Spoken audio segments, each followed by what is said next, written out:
E aí pessoal, tudo bom? Sejam bem-vindos a mais um Primecast. Hoje eu tenho uma convidada super especial, direto lá da Venezuela. Se vocês querem saber mais sobre esse país maravilhoso, tá aqui uma especialista.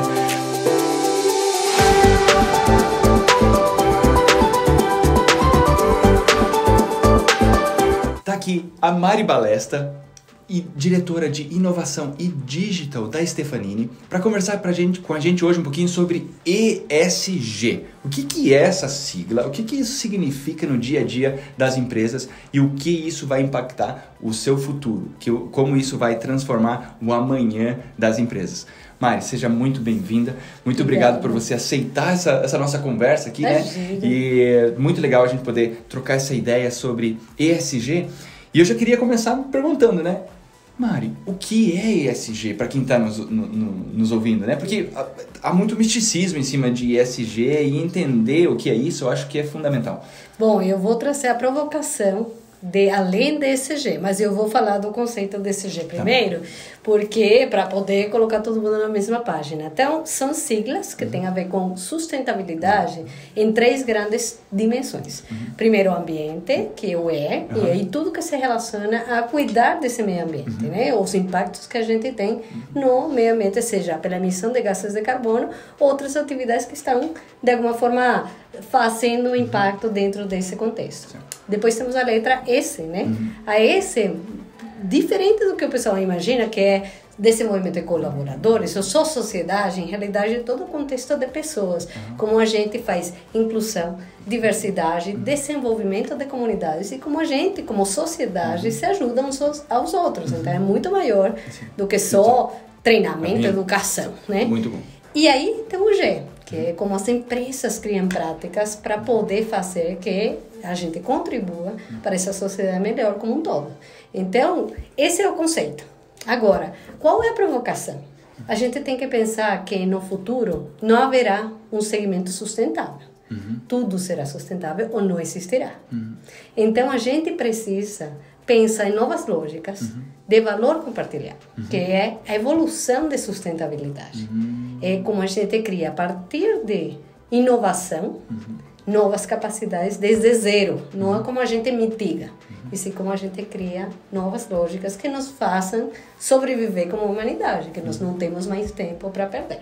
Muito bom, Mari. Quando a gente fala, então, assim, ó, esse acrônimo, né, ou essa sigla ESG, você mesmo falou que ela é muito maior do que simplesmente a junção das partes, né? Perfeito. Então, assim, a soma disso aqui, ele é muito maior do que as simples partes, né? Exato.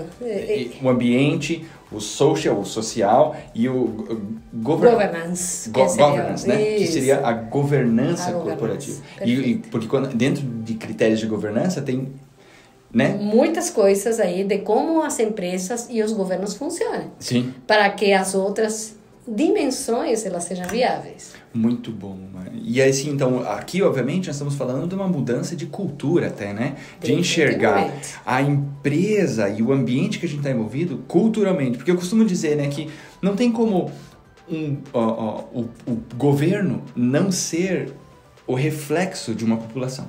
Perfeito. E não tem como eu ter um governo ou ter uma população que não seja o reflexo de seu governo. Perfeito. Então, quando a gente fala de governança, a gente fala muito sobre cultura, né? Exato. Como é que você enxerga isso, assim, você vindo da Venezuela, né? Ocupando esse cargo na Stefanini, como você enxerga isso dentro da organização? O que em termos de cultura nós precisamos mudar para efetivamente atender assertivamente a pauta de ESG? Bom, primeiro, culturalmente a gente tem que se preparar para o mundo que temos hoje já na mão, que é um mundo frágil, ansioso, não linear e incompreensível. Esse é o mundo que nos trouxe a pandemia, nos mostrou a pandemia, não é que esse mundo apareceu. Ele já vinha se forjando, só que a gente descobriu na pandemia que vivemos nesse mundo. Então, isso requer da gente, seja como indivíduo, como colaborador ou como parte ativa de uma empresa ou de um governo, novas competências. Essas novas competências têm a ver com ser resiliente, antifrágil, ou seja, poder reagir a coisas que a gente não esperava e que vão requerer da gente esforços reaprender e trazer novos paradigmas, que é um pouco o que eu trazia do tema de inovar. Sim. Inovar é como a gente busca, frente a um cenário que a gente não teve controle, mas vai ter que atuar, Sim. como a gente busca novas lógicas de atuação, que permitam mitigar, mas mais do que mitigar, reaprender a viver um mundo assim. Então, tem muito esse tema cultural. Mas o que a gente fala sobre a evolução do ESG é que ele começou nos anos 70 como meio filantrópico e algumas pressões de mercado com relação a desastres que tinham acontecido no mercado com, por exemplo, o apartheid e todo o desastre da ExxonMobil, né? Mas ele vem evoluindo. Só que ele é a próxima onda de transformação da sociedade. Assim como a gente teve a transformação digital faz uns 6, 7 anos atrás, essa é a nova onda. A nova onda é como a gente pensa em valor para toda a cadeia relacionada com o que a gente faz. De novo, como indivíduo, como colaborador ou como empresa. E com isso, como a gente traz mais capacidades, mais lógicas assim, de inovação para toda a cadeia, não para um, para todos. Sim. Então, o que a gente está falando é que sustentabilidade, que era o que a gente falava até faz uns anos, ele ficou curto. Já não é mais isso. Sim. É como a gente dá um passo mais e a gente, de forma proativa, reage. Não espera a que as coisas venham. Ai, tal desastre, como eu reajo? Sim, nós temos uma circunstância, mas como a gente constrói o futuro agora. Muito bom, Mari, porque isso vai muito na direção de um pensamento que eu tenho, que a gente às vezes se prepara para ser um bom ator. Quando a gente fala em sustentabilidade, né, você que vem de belas artes aqui, né? Exato. Vamos imaginar assim, quando a gente muitas vezes se prepara para ser um bom ator na sociedade, a gente faz um planejamento, a gente sonha, a gente encadeia as ações e a gente fala, não, agora eu vou cumprir o plano, certo? Só que aí lá no meio do caminho... Muda. As coisas mudam.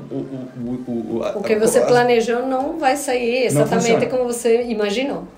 As coisas dão errado, enfim, vem uma pandemia e muda tudo e aí de repente eu me vejo reagindo. Então assim, a vida, ela é 10% daquilo que eu ajo ativamente no sentido de planejar, e 90% a minha reação. Perfeito. Então eu percebo que nessa nossa conversa aqui, nesses poucos minutos eu já enxerguei que nós temos uma similaridade. Mudança de equação seria, né? Nós temos que ser melhores reatores. Sim.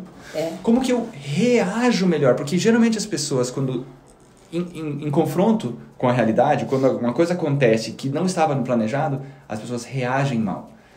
Ou paralisam, né? Que também acontece. Então, é o que está acontecendo no mundo hoje. Nós sabemos que temos um problema de aquecimento climático. Só 11% das metas foram cumpridas até agora, que eram as metas até 2030. Já se fala que essa meta de 2030 já tem que ser antecipada para 2026, porque nós não vamos conseguir chegar.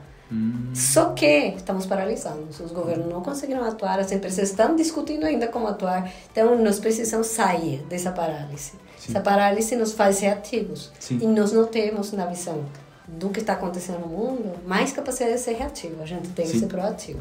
Muito bom. E assim, para a gente conseguir reagir, né? Ou seja, ter uma resposta, vamos chamar assim, mais rápida às circunstâncias, né? Porque eu venho do surf, mano. Eu gosto de surfar. Opa.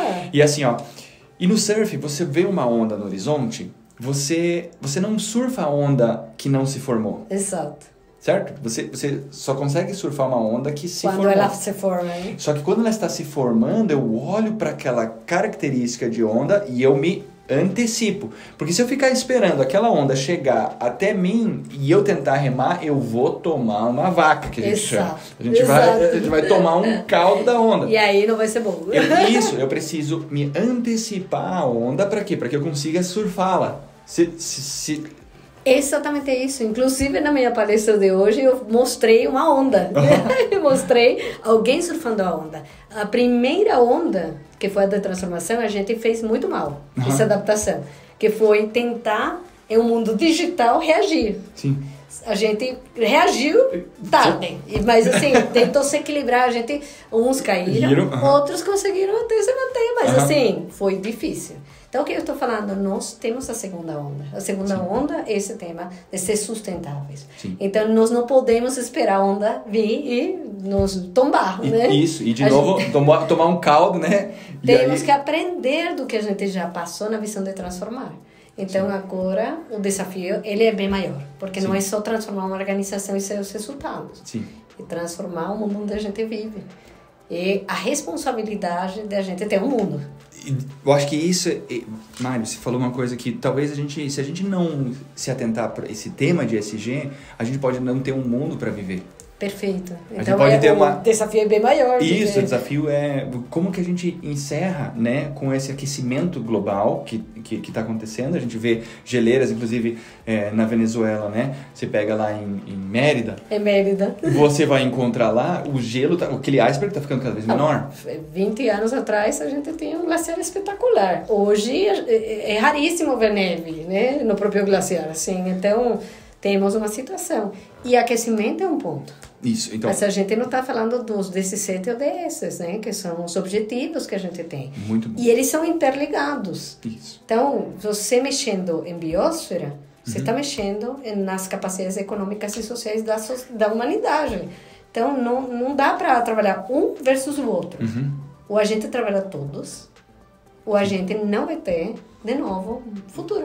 Não vai ter sucesso, né? E a gente vai se ver correndo atrás do rabo, né? Tipo, Perfeito, a gente define ações, mas como a gente não tem celeridade para conseguir agir, e eu acho que aqui a cultura startup, a cultura lean, agile, nos ensina, né? A gente beber de novas fontes, de novas metodologias, para a gente conseguir fazer o dobro na metade do tempo. Sem dúvida. E trazendo o maior valor possível. Então, exatamente isso que a gente precisa. Eu sempre mostro para as empresas uma matriz. E a gente fala assim, temos que sair de uma visão... São 4 quadrantes. Um é Fast PMO. Sim. Fast PMO é o pensamento das empresas hoje, que é curto prazo. O que eu posso fazer agora? E que vai me trazer resultado imediato. Sim.